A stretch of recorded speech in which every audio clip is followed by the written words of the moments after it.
De plus en plus d'enfants grandissent avec un smartphone ou une tablette entre les mains. Mais que vont-ils télécharger? Que vont-ils regarder? Personne ne sait. Et pourtant, il est possible pour nous parents de contrôler tout ce que les enfants téléchargent et plus encore limiter les temps qu'ils y passent. Dans ce numéro d'Espace Digite, nous vous fournissons tous les secrets, comment poser les limites numériques tout en gardant le dialogue ouvert.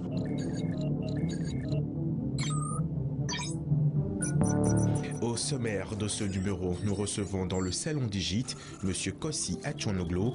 Il est directeur de l'information à l'université de Lomé. La start-up de la semaine est une Togolaise engagée dans le social et elle nous parlera de l'un de ses projets, Zedman. Le top chrono et le cyber alerte reviennent et tout ceci en 26 minutes.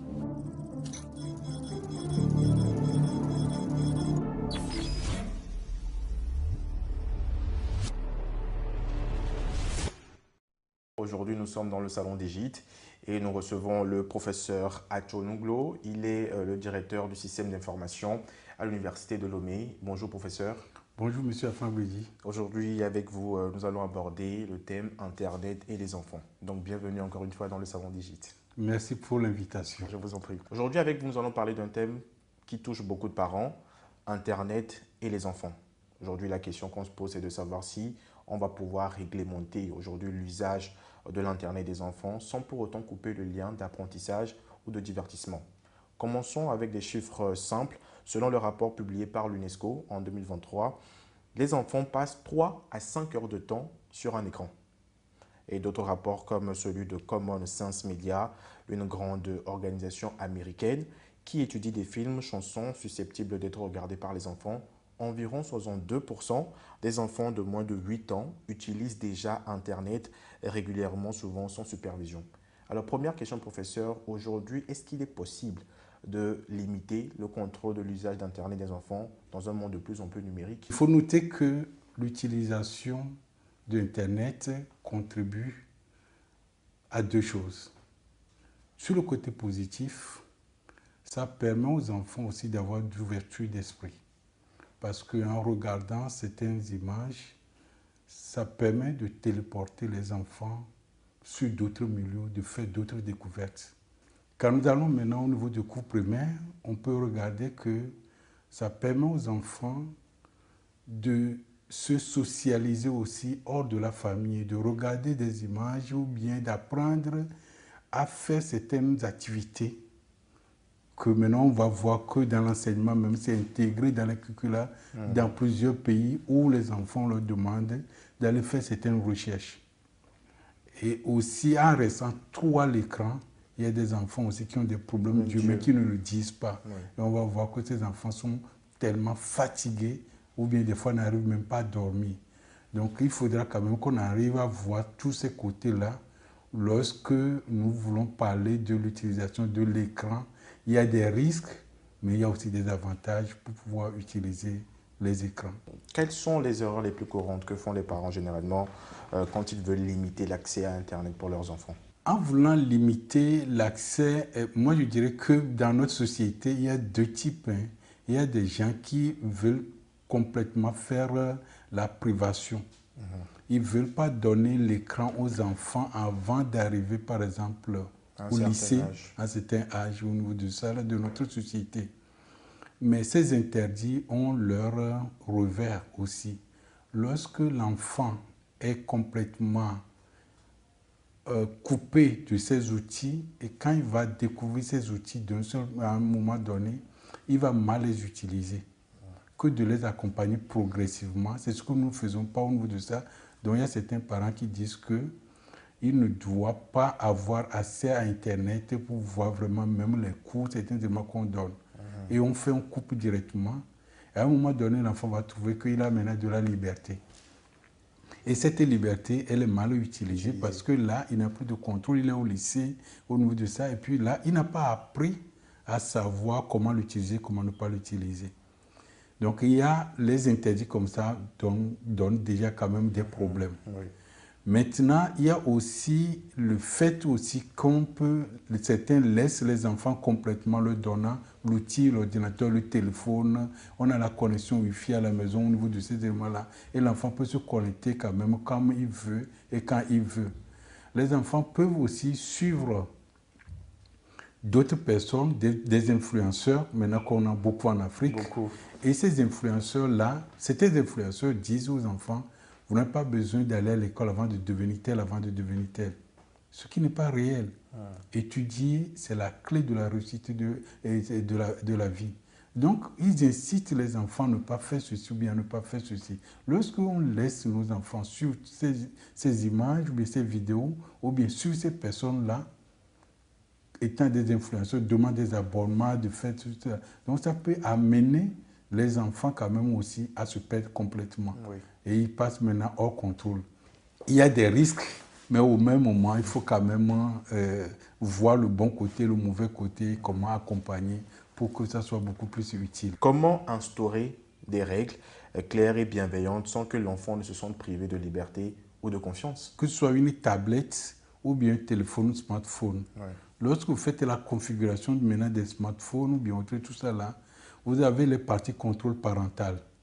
Sur les contrôles parentaux, où on va voir que telle émission, bien telle application a instauré tout ça là, il fallait par exemple demander l'avis du parent. Oui. Et donc c'est à vous, même si vous ne vous intéressez pas, vous ne pouvez pas faire ces éléments-là. Donc vous pouvez quand même donner pour certaines applications que vous allez voir moins de 4 ans, moins de 5 ans, votre enfant par exemple à 7 ans, vous pouvez tolérer par exemple leur installation automatique. Mais d'autres applications, vous allez demander par exemple à ce qu'ils demandent l'autorisation du parent et vous avez la notification sur votre téléphone pour donner, et vous allez lire le contenu, le résumé, pour voir, vous donner l'accord pour que l'enfant puisse installer cette application, tout ça là. Il y a des séries que nous pouvons regarder aussi avec les enfants et à partir de là, et leur expliquer quand même que bon, cette série, on l'a tolérée parce que ça permet de faire ceci ou bien ceci. On peut définir les écrans, par exemple, disant l'enfant a 3 heures dans la journée. Dans les 3 heures aussi, on peut décider que les 3 heures là commencent par exemple de 9 heures, si c'est pendant les vacances, de 9 heures à 19 heures. Ça veut dire que là, il aura utilisé 3 heures d'écran au niveau de son smartphone pour regarder les YouTube ou tout ça, là, WhatsApp. Et après, donc là, toutes ces applications ne sont plus fonctionnelles. Ou bien l'écran maintenant devient tout noir. Il ne peut plus travailler. Donc la nuit, vous n'allez pas lui permettre, par exemple, de travailler. Mais tout ça, là, vous leur expliquez. Les gens disent qu'il ne faut pas que les enfants font les jeux. Mais vous savez, lorsque vous allez, par exemple, sur Xbox, ce n'est pas pour faire la publicité, vous m'excusez, je donne le nom. Quand vous prenez ces genres de jeux, il y a des défis à réaliser. Et ces défis, quand même, fortifient les enfants pour voir comment est-ce qu'il va faire des sauts, bien faire des constructions, ou bien va faire à réfléchir. Voilà. Et ça les éveille à d'autres choses. Donc les jeux ne sont pas seulement, les gens disent que oh, il faut toujours seulement des games de divertissement. Voilà. Mais ça les amène, ils vont réfléchir jusqu'à ce que, parce que les gens ils font avec des étapes. Le fait qu'on leur donne certains jeux et qu'ils vont réussir jusqu'à boucler par exemple la chaîne, ça permet quand même à l'enfant d'avoir le courage de continuer. Il y a certains qui vont abandonner à la 4e étape, d'autres vont continuer jusqu'à la fin. Donc, tous ces éléments-là fortifient. Donc là, il faut que les parents aussi arrivent à s'intéresser à certains jeux ou bien demander à certains amis quels sont les jeux que nous pouvons faire, qu'est-ce que nous pouvons faire pour pouvoir aider mon enfant dans la maison, ou tout ça là. Je pense que c'est important. Merci beaucoup, professeur. Je rappelle que j'étais avec le professeur Achonoglo. Vous êtes le directeur du système d'information à l'Université de Lomé. Merci d'être passé dans le Salon Digi d'aujourd'hui. Aujourd'hui, dans Innovation, je reçois Lina Mensan. Elle est spécialisée dans les techniques de photographie de portraits et les émotions vibrantes. Et récemment, elle a mis en place un projet qui touche un corps de métier, les Z-Man, une immersion, un exercice qui permet à ces acteurs de plus se dévoiler. Quel est donc ce projet et pourquoi avoir choisi les Z-Man? Non seulement elle est là pour nous en parler, mais elle est la start-up de la semaine.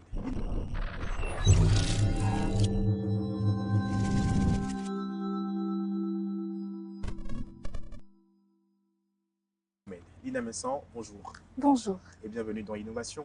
C'est un plaisir. Alors, première question, qu'est-ce qui vous a poussé à explorer les rêves et on va dire les quotidiens des Aidman à travers ce projet? Étant togolaise, habitant à Lomé, il est évident que emprunter les Emidjan soit de coutume. Oui. Et c'est plus rapide, voilà, moins coûteux. Mais j'ai pris aussi le temps de les écouter. Parce que souvent, pendant les trajets à moto, ils vous racontent leurs défis. Ils se plaignent parfois que moi, je suis diplômée d'un master, une licence, je suis mécanicien, mais je n'ai pas pu ouvrir mon atelier. Et c'est la raison pour laquelle je fais ce métier. Mais si j'avais la possibilité, je changerais de métier. Alors, pour moi qui suis artiste et qu'on pourrait dire un peu activiste, rester sans rien faire, c'est problématique. Il faut que je fasse ma part de contribution. Il y en a plein qui m'ont raconté qu'ils ont de la peine à rentrer à la maison le soir parce qu'ils n'ont pas assez gagné d'argent. Et là, oui, c'est difficile. Donc, voilà. Donc, et l'élément déclencheur était aussi le rôle de mon collègue photographe Florent Banissa dans la série Aroué, qui m'a poussé à dire ok, là tu vas en résidence, tu fais quelque chose. Et voilà, j'ai postulé pour une résidence à la Villa Caro au Bénin et j'ai commencé la série de photos ainsi. Alors en constat général, souvent les Emidjaman sont souvent invisibles aux yeux du public. Alors pourquoi avoir choisi de mettre en évidence leur réalité, on va dire leurs rêves et puis leurs aspirations? Alors ils sont invisibles, ils sont même méprisés par beaucoup. Et donc, je voulais que cette façon de les traiter change, qu'on prenne conscience que ce sont nos frères et nos pères parfois qui, malgré leur âge avancé, continuent d'exercer ce métier. Donc, qu'on apprenne à les respecter, à savoir, même quand on veut négocier le prix du trajet, qu'on sache leur parler avec respect. Déjà, ça, c'est la base. Et après, si on a la possibilité d'en recruter un dans son entreprise et surtout dans le domaine qui lui plaît, sa discipline de rêve, ce serait vraiment, oui, ce serait l'idéal. Alors, comment avez-vous perçu, on va dire, la relation entre les Emidjaman et leurs aspirations professionnelles et personnelles au fil de temps avec eux? Il y en a qui avaient un peu oublié ce qu'ils voulaient faire. Et donc, ils hésitaient. Parce que j'ai fait un travail d'anthropologue, bien de sociologue. J'étais passée dans plein d'endroits où se retrouvaient, oui, voilà, pour se reposer. C'était tout un processus. Oui, c'était écrit comme ça qu'il faut d'abord se faire accepter, gagner leur confiance pour qu'ils puissent s'ouvrir et me dire ce qu'ils ont comme rêve. Et donc, il y en a qui ont hésité, finalement, ils se sont ouverts et puis d'autres, ah, mais c'est ce que tu voulais faire, je voulais le faire aussi, je voulais faire une ferme agricole. L'autre dit, ah, mais moi aussi, j'étais menuisier, j'ai même vu des photographes qui sont devenus conducteurs de taxi, moto. Donc, voilà, et il y en a qui, grâce à ce projet, ont décidé de retourner en formation pour lancer enfin leur projet professionnel. Alors, vous l'avez dit, le quotidien des Emidjaman est souvent fait de défis. Alors, dites-nous, comment avez-vous abordé cette dualité entre leur lutte quotidienne et puis leurs rêves? Alors, pour pouvoir aborder cette question, j'ai fait des recherches. J'ai fait des recherches sur eux depuis comment est-ce que ça a commencé au Bénin jusqu'à ce que ça n'arrive au Togo. Et sur cette base, je me suis entretenue avec eux et je suis allée du coup chercher des images relatives à ces rêves-là. Si par exemple quelqu'un a envie de voyager et de créer une agence de voyage, je vais dans une autre ville où se trouve une agence de voyage et je fais cette photo de la devanture de l'agence et je viens la projeter sur lui. Et les deux images en font une qui constitue en réalité une sorte d'impression de son rêve sur lui pour que ça se réalise. C'est incroyable. Alors dites-nous, quel impact souhaitez-vous que votre projet ait sur la perception des Emidjans dans la société? Et puis, que voulez-vous que le public comprenne mieux grâce à vos photographies et témoignages? Alors d'abord, j'aimerais que le public soit sensibilisé au fait que la photographie est un art. un art qui facilite la communication à tout le monde. C'est-à-dire que même sans savoir qu'à la base, telle personne rêvait d'être conducteur de camions, de gros camions, quand vous voyez, on vous dit que le projet c'est tel, d'accord? Vous passez et vous voyez la photo d'une projection d'un camion sur un conducteur de taxi-moto, ça vous parle.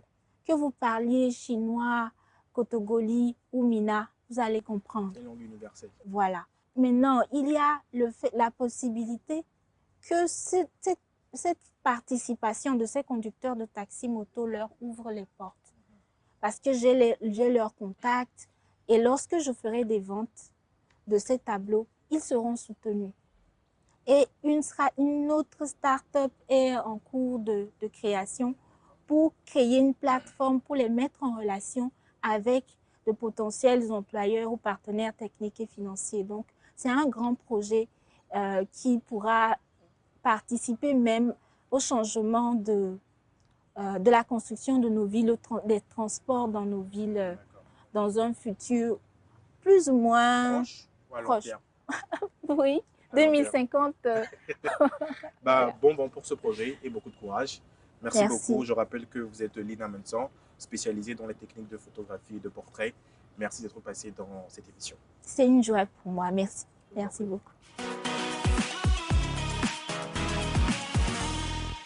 Ça y est, vous l'avez compris, c'est le top chrono qui revient avec des questions et réponses. C'est parti.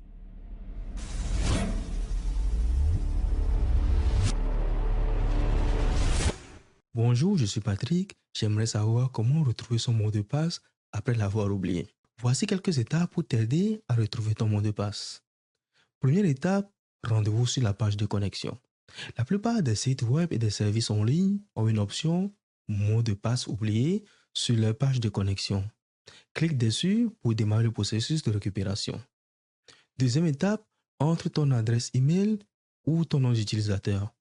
Le service te demandera généralement l'adresse email ou le nom d'utilisateur associé à ton compte.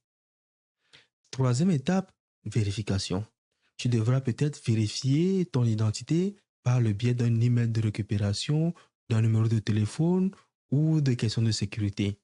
Et tout ce que tu as à faire, c'est de suivre les instructions pour y parvenir. Par exemple, un email de réinitialisation peut être envoyé à ton adresse de récupération et là, tu suis les instructions dans l'email pour réinitialiser le mot de passe. Aussi, certains services permettent d'avoir un code de réinitialisation par SMS.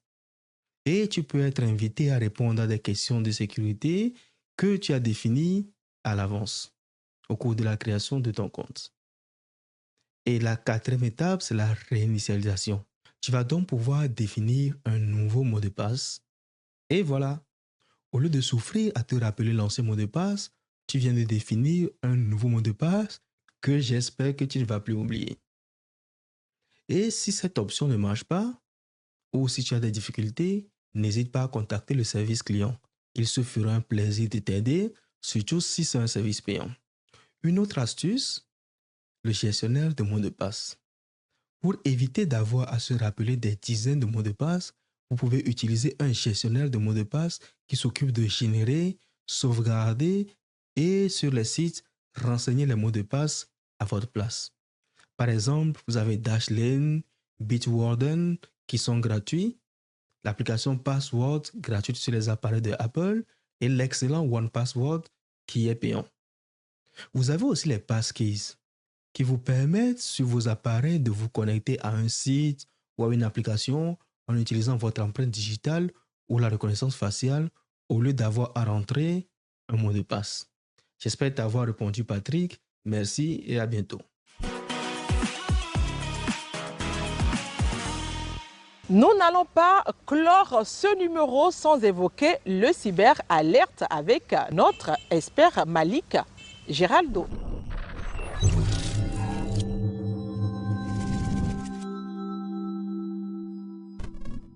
Vous pensez avoir trouvé l'amour de votre vie sur Internet. Vous vous échangez au quotidien des messages amoureux et surtout vous vous envoyez des images et des vidéos intimes. Et quelques jours plus tard, vous recevez un message vous disant que si vous ne payez pas une certaine somme, ces photos et ces vidéos seront publiées sur Internet. Ce piège dont je vous parle tout à l'heure a bien un nom. Il s'agit de la sextorsion, une forme d'arnaque en ligne très répandue qui détruit les vies et qui chaque jour fait des victimes. Comment procèdent ces individus? Quelles sont les conséquences de la sextorsion? Que faire pour s'en protéger? Et surtout, que faire si vous êtes victime de sextorsion? Découvrons ensemble les différents éléments de la sextorsion.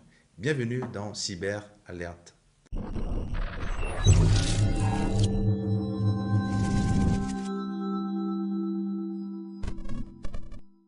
La sextorsion est bien une forme d'extorsion en ligne.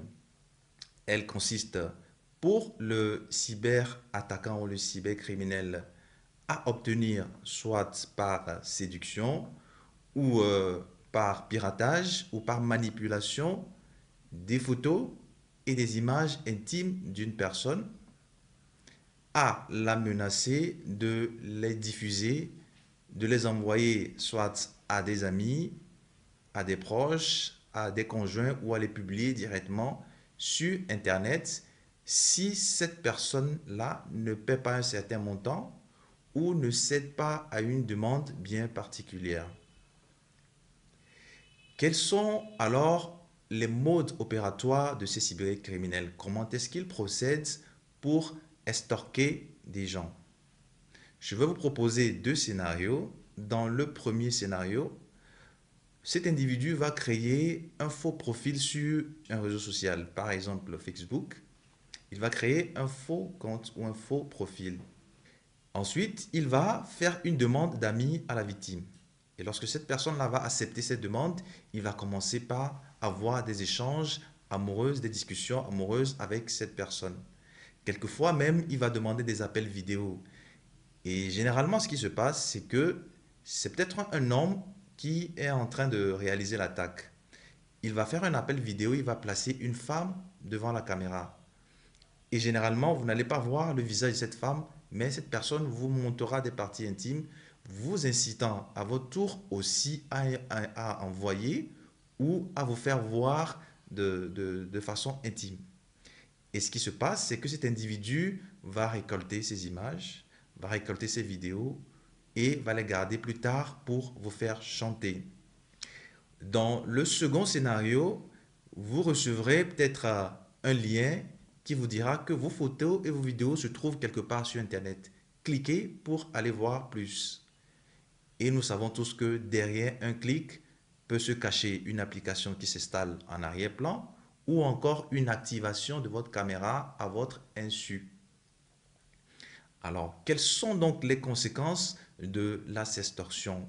Il y a plusieurs éléments, il y a plusieurs conséquences, des conséquences psychologiques, par exemple, où les victimes sont anxieuses, les victimes, sont renfermées, des victimes qui ont peur de sortir dans la société, qui ont peur de sortir parce que leurs visages se sont retrouvés sur Internet. Il y a la honte, il y a le renfermement, et sur le plan financier, vous avez une tontine quotidienne ou une tontine hebdomadaire ou mensuelle que vous versez à un individu qui vous fait régulièrement chanter. Même quand vous payez, il va continuer toujours par vous faire chanter et ne vous renverra jamais ces vidéos, il ne les supprimera jamais. Et le cas extrême de ces conséquences, c'est le suicide. Il y a des femmes et des hommes qui se suicident. Il y a des hommes politiques qui sont victimes de ces arnaques et qui voient leur carrière complètement foutue en l'air. Alors, face à tout cela, que faire pour se protéger donc de la sextorsion?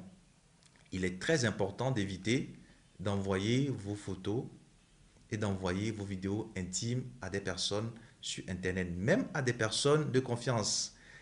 Aujourd'hui, cette personne peut être de confiance, mais demain, cette personne pourra ne plus l'être. Donc, évitons ces genres de pratiques. Il est aussi important de désactiver systématiquement nos caméras ou de cacher nos caméras quand celles-ci ne sont pas utilisées. Nous devons aussi faire attention aux interlocuteurs avec lesquels nous échangeons et les demandes d'invitation d'amis que nous recevons sur les réseaux sociaux. Si jamais vous avez mis en place toutes ces pratiques, ces bonnes pratiques, et que vous faites toujours arnaquer, que vous êtes toujours victime de ces extorsions, il ne faut pas paniquer, il ne faut pas céder à la demande, il faut conserver les preuves de vos échanges, c'est très important, ça servira après, je vous dirai pourquoi. Ces preuves que vous collectez peuvent vous permettre de porter plainte justement à la police ou à la gendarmerie nationale. Et enfin, appelez le CERT.tg qui est l'équipe de réponse aux incidents de cybersécurité ou de cybercriminalité de l'Agence nationale de la cybersécurité. Vous les appelez et il y a une équipe qui est disponible 7 jours sur 7, 24 heures sur 24 pour vous prendre en charge. La sextorsion est un crime. Stop au chantage. Osez en parler. À très vite. C'est fini pour ce numéro d'Espace Digit. Merci à vous qui êtes restés de nôtre. Je vous dis à très bientôt.